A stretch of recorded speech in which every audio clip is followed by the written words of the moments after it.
সূক্ষ্মকোণের ত্রিভুজ মানে কি? মানে হচ্ছে তোমার এই যে ত্রিভুজটা, এই ত্রিভুজের প্রত্যেকটা কোণ কিন্তু 90 ডিগ্রি এর ছোট। 90 ডিগ্রি এর ছোট মানে কি? মানে হচ্ছে মনে করো এটা যদি তোমার 90 ডিগ্রি হয়, তো এর থেকে যদি একটা কম কোণে যদি একটা কোণ উৎপন্ন হয়, তাহলে সেটাকে আমরা কি বলি? সূক্ষ্মকোণ বলি, ঠিক আছে। আর 90 ডিগ্রি যদি বড় হয়ে যায়, তখন কিন্তু সেটা সূক্ষ্মকোণ থাকে না। তো এই যে এবিসি, আর এখানে দেখতে পাচ্ছ যে কিছু কোণ আছে, ঠিক আছে। তো এই যে কোণের পরিমাপ, সেটা কিন্তু 90 ডিগ্রি এর কি ছোট।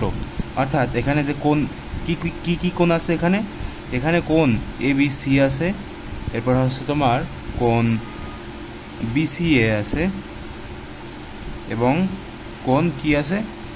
বিএসি আছে।